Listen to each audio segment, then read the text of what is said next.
بسم اللہ الرحمن الرحیم، السلام علیکم۔ بہت ہی کم شخصیات ایسی ہوتی ہیں جو اتنی مقبول ہوں کہ ہر کوئی ان کی تعریف کرے، یعنی ان کے مخالفین بھی۔ مولانا خان زیب شہید صاحب، ان کے بارے میں یقین جانیے کہ ان کے مخالفین بھی، نہ صرف سیاسی طور پر مخالفین، اس کے علاوہ بھی اگر کوئی ان کی مخالفت کرتا تھا یا ان کے خیالات سے کوئی اگری نہیں کرتا تھا سیاسی طور پر، ویسے وہ بھی ان کی اتنی تعریف کرتا ہے۔ ایسے لوگ یقین جانیے جن کا دینی رجحان نہیں ہے، وہ بھی کہتے تھے اتنے زبردست دانشور مولانا ہمارے ہاں عالم دین یہ آپ کو بہت کم ملتے ہیں۔ اتنی پیاری شخصیت، اتنی اچھی شخصیت جو امن کے قیام کے لیے کام کر رہے تھے، ان کو شہید کیا گیا۔ اب باجوڑ میں جس کے لیے وہ لوگوں کو کنونس بھی کر رہے تھے کہ سب نے امن کے لیے کام کرنا ہے، سب لوگ اس میں آئیں، اور اسی دوران یعنی لوگوں سے مل رہے تھے، بات کر رہے تھے، تبھی ان کو شہید کر دیا گیا گولیاں مار کر۔ اب ان کے بھائی لوگوں کے ساتھ ایک بڑا قافلہ لے کر وہیں باجوڑ امن جلسے میں شریک ہوتے ہیں، اور اس میں عجیب جذباتی مناظر تھے۔ ان کے بھائی ہیں گل بادشاہ، ان کی قیادت میں باجوڑ میں امن قافلے میں، امن جرگے میں، جلسے میں لوگوں نے شرکت کی۔ اتنی بڑی تعداد میں لوگ یہاں پر آئے ہیں، اتنی بڑی تعداد میں کہ حیران کن ہے۔ ہزارہ لوگ کہے جا رہے ہیں، بعض لوگ کہہ رہے ہیں 1,00,000 تک تعداد ہے۔ اب آبادی کے لحاظ سے اگر آپ دیکھیں تو یہ بہت بڑی تعداد ہے۔ تو یہاں کے لوگ تنگ آ گئے ہیں دہشت گردی سے، وہاں جو امن و امان کی خراب صورتحال ہے اس سے، اور وہ امن چاہتے ہیں۔ ہر صورت کہتے ہیں کہ جی وہاں پر امن ہو، اور یہ اس چیز کا ثبوت ہے کہ پورے پاکستان میں تمام پاکستانی امن کی خواہش رکھتے ہیں۔ اب وہاں پر یہ ایک امن کے لیے یہ جرگہ کیا گیا اور اس کے لیے کوششیں تھیں۔ اب بہت بڑی تعداد میں لوگ نکلے ہیں۔ اس میں اب یہ صرف خیبر پختونخوا نہیں، خاص طور پر اسلام آباد میں بیٹھی حکومت، شہر اقتدار میں جو اقتدار کو انجوائے کر رہے ہیں، ان سب کی کارکردگی پر سوال نشان ہے کہ وہ یہ کر کیا رہے ہیں، ان لوگوں کے لیے کیا کر رہے ہیں، ان کے لیے کبھی سوچ رہے ہیں؟ یعنی جب یہ خبر آئی کہ مولانا خان زیب کو شہید کر دیا گیا ہے، اس وقت کیا ہو رہا تھا؟ مولانا فضل الرحمان صاحب کے ساتھ یہ پارٹیاں جا کر دیگر حکومتی جماعتیں مل رہی تھیں سینٹ کے چکر میں، سینٹ کی پوزیشنز کے چکر میں۔ اچھا تحریک انصاف کی گورنمنٹ رہے گی، خیبر پختونخوا میں نہیں رہے گی، وہ اس چکر میں لگے ہوئے تھے۔ تو آپ مجھے بتائیے، جب فیصلے کرنے والے سیاستدان، حکومتیں انجوائے کرنے والے اس گٹھ جوڑ میں مصروف ہوں گے، جب ایسی پیاری شخصیات کو شہید کیا جا رہا ہوگا، ان کو قتل کیا جا رہا ہوگا، تو آپ کا فوکس کدھر، آپ کی پرائرٹیز کیا ہیں، آپ کی ترجیحات کیا ہیں؟ جبکہ امریکہ سے اب آپ سوچئے نا ذرا کہ زلمے خلیل زاد جو افغانستان میں امریکی انٹرسٹ کو دیکھ رہے ہوتے ہیں، اب تو ان کو پاکستان کی ضرورت نہیں، وہاں جاتے ہیں، امریکی کسی کو چھڑوانا ہو تو زلمے خلیل زاد ڈائریکٹ جا کر افغان طالبان حکومت سے بات کر لیتے ہیں۔ اب تو افغان طالبان کی حکومت کو روس نے بھی تسلیم کر لیا۔ وہ زلمے خلیل زاد اب بھی ایک اہم رول رکھتے ہیں موجودہ ٹرمپ ایڈمنسٹریشن میں، جس کا میں نے آپ کو ذکر بھی کیا کہ جی ٹرمپ آج بھی ان کو بھیجتا ہے افغان طالبان سے بات کرنے کے لیے، ان کی حکومت سے بات کرنے کے لیے۔ انہوں نے بھی اتنی بڑی تعداد میں جب لوگوں کو دیکھا ہے اور تصویر شیئر کی ہے، اور کہہ رہے ہیں کہ جی میرے لیے بڑی پریشانی کی بات ہے کہ اتنی زیادہ یہاں پر دہشت گردی ہو رہی ہے اس علاقے میں، اور یہاں پر نہ معیشت ٹھیک ہے، امن و امان بھی نہیں ہے، یہاں پر اب بہت زیادہ پولرائزیشن ہو رہی ہے، ایکسٹریمزم بڑھ رہا ہے۔ تو اب اسلام آباد میں بیٹھے لوگوں کو چاہیے کہ اس پر سوچیں اور بہتری لے کر آئیں، یعنی وہی استحکام کی بات کریں، جو سیاسی خلفشار ہے اس کو کم کریں۔ مگر کہاں کم ہوگا؟ یقین جانے میں نے ابھی جب پریس کانفرنس دیکھی عظمہ بخاری صاحبہ کی، پنجاب کی وزیر اطلاعات کی، مریم نواز صاحبہ کی سہیلی کی، میں نے جس طرح کہتے ہیں سر پکڑ لینا، میں پریشان ہو گیا کہ کس طرح یہ لوگ کوئی بہتری لے کر آئیں گے ملک میں۔ ان کے الفاظ یہ تھے کہ تحریک انصاف سے زیادہ فتنہ فساد دہشت گرد جماعت تو شاید کبھی ہوئی نہیں۔ یہ عظمہ بخاری صاحبہ کے الفاظ ہیں۔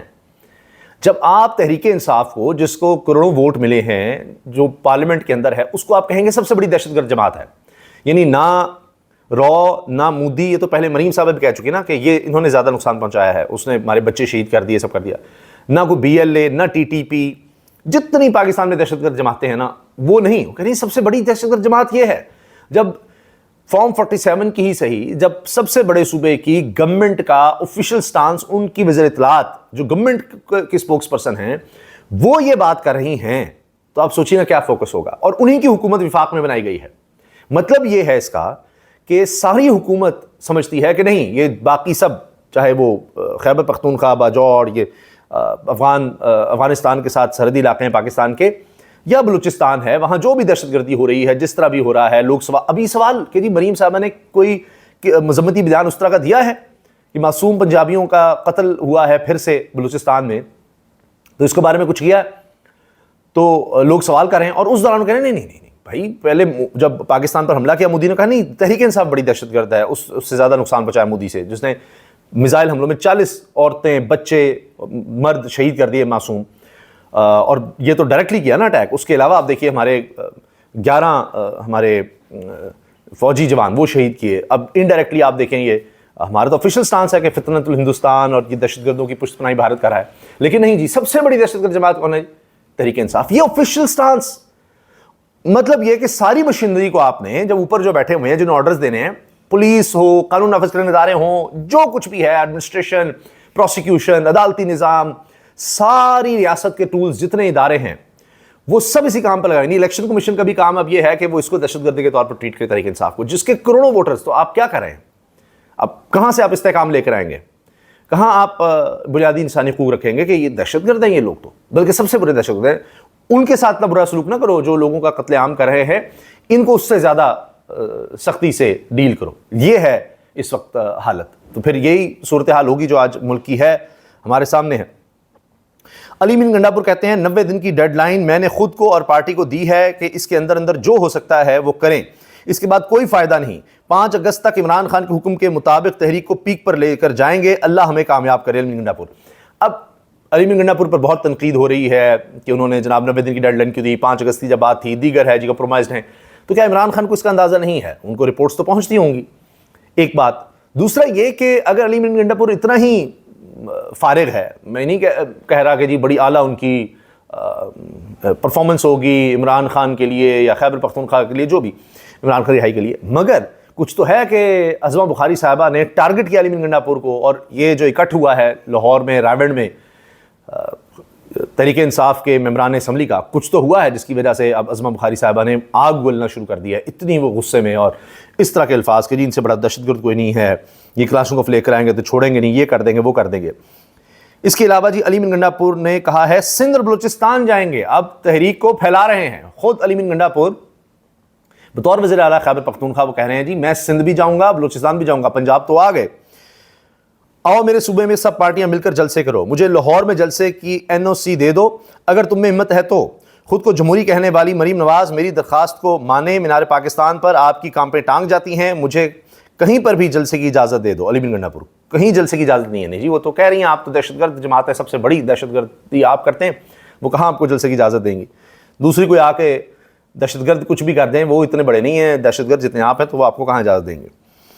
صحافیوں میں جو واقفان حال جن کو ہم کہتے ہیں، آپ ان کو کبوتر بھی ہمارے کہہ لیں، وہ جو باتیں ہم تک پہنچا رہے ہیں وہ میں آپ سے شیئر کرتا ہوں۔ ایک تو یہ چیز چل رہی ہے کہ جی عمران خان کے بیٹے پہلے امریکہ جائیں گے، اور اگر وہ امریکہ جا رہے ہیں تو ایسے تو نہیں جا رہے ہوں گے، کچھ نہ کچھ چیزیں طے ہوں گی، اور اگر وہاں پر تحریک انصاف کے لوگ، اور خاص طور پر امریکہ میں موجود اوورسیز جو اس وقت سب سے اسٹرانگ لابی پاکستان کے لیے نظر آ رہی ہے، اور تحریک انصاف کے لیے بھی وہ لوگ بہت کام کر رہے ہیں، تو پھر اگر وہ ان کے ساتھ ہو جاتے ہیں اور وہاں پر کوئی ایک اجتماع ہو جاتا ہے ایک بڑا، تو پھر جناب اس کا امپیکٹ بہت زیادہ ہوگا پاکستان میں امپیکٹ۔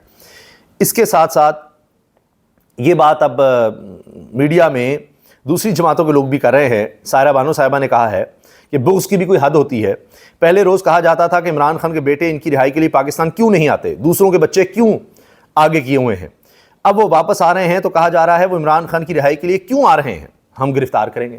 کسی طرح یہ خوش نہیں ہے، پہلے آنے نہیں دیتے تھے، وہ پہلے تانے دیتے تھے کہ جی آ کیوں نہیں رہے، اب آ رہے ہیں تو کہتے ہیں جی ان کو چھوڑیں گے نہیں ہم، حتیٰ کہ اب کچھ جو موجودہ سیٹ اپ کے قریبی سمجھے جانے والے لوگ ہیں ان کی طرف سے اس طرح کی تجزیے شروع ہو گئے ہیں جی ان کو جان کو خطرہ ہو سکتا ہے، تو یہاں تو دہشت گردی ہو سکتی ہے، عمران خان پر گولیاں چل گئی تھیں تو اس لیے ان کے بیٹوں کو بڑی احتیاط کرنی چاہیے، جب عمران خان کو نہیں چھوڑا تو پھر اس کے بیٹوں پر بھی حملے ہو سکتے ہیں، دہشت گردی ہو سکتی ہے اور کوئی تیسرا فائدہ اٹھا سکتا ہے، اس طرح کی اب خوف کی فضا پیدا کرنی شروع کر دی گئی ہے۔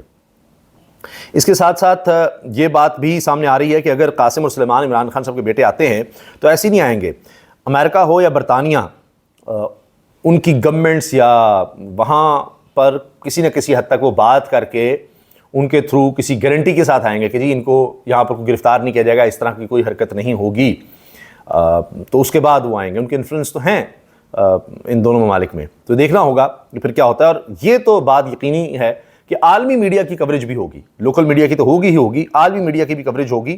اور کچھ لوگ یہ کہہ رہے ہیں کہ برطانیہ, امریکہ کی کچھ اہم شخصیات بھی ہو سکتا ہے کہ قاسم سلیمان کے ساتھ پاکستان آئیں, جب وہ آتے ہیں, اگر وہ آتے ہیں تو یہ بات ہو رہی ہے. اس کے علاوہ عالیہ حمزہ صاحبہ نے پوسٹ کیا ہے, ٹویٹ کی ہے ایکس پر کہ مجھے تو پتہ ہی نہیں چلا. کہتی ہیں جی میں 2 دن سے خود اتنی مصروف تھی, اتنی مصروفیت کے اس مصروفیت کی وجہ سے مجھے ہی نہیں بلایا گیا. جو لاہور میں اجلاس ہوا ہے خیبر پختونخوا کے, جہاں لوگ تھے اور دیگر لوگ بھی تھے, تو وہاں بلایا ہی نہیں گیا. وہی جو بات ہم نے رپورٹ بھی کی تھی کہ جی ان کو نہیں بلایا گیا. تو کہہ رہی ہیں جی 5 اگست کے مطالبے سے 90 دن کا پلان کیسے آ گیا, میری رہنمائی کریں. بہرحال وہ کہہ رہی ہیں فوکس اور نشانہ صرف عمران خان کی رہائی, نعرہ صرف ایک ہی ہے, ڈٹ جاؤ یا ہٹ جاؤ, ڈٹ جاؤ حسین کے انکار کی طرح. وہ اس پر کمنٹ کر رہی ہیں. ایک بڑی خبر آخر میں آپ سے شیئر کر دوں. عمران خان نے احتجاجی تحریک کے لیے 5 رکنی ایپیکس کمیٹی بنا دی ہے. اس ایپیکس کمیٹی میں محمود خان اچکزئی, سلمان اکرم راجہ, علی مین گنڈا پور, حامد رضا اور علامہ ناصر عباس شامل ہیں. کمیٹی کا پہلا اجلاس ہو رہا ہے آج, اور اس میں یہ بھی ہو سکتا ہے کہ علی مین گنڈا پور پھر بعد میں نہ ہوں, کوئی اور اس میں شامل ہو جائے. بہرحال دیکھتے ہیں کیا ہوتا ہے, لیکن یہ اب کمیٹی میں لوگ شامل ہیں جو آگے کا لائحہ عمل دے گی. تو عمران خان نے کہا تھا کہ تحریک کو میں خود لیڈ کروں گا, جیل سے احکامات دوں گا. تو اب چیزیں اس طرف چل رہی ہیں. انہوں نے پہلے 5 اگست کا کہا ہے, دیکھتے ہیں چیزیں کس طرح سے انفولڈ ہوتی ہیں. انشاءاللہ اس حوالے سے آپ کو اپڈیٹ رکھیں گے. اجازت دیجیے, اللہ حافظ.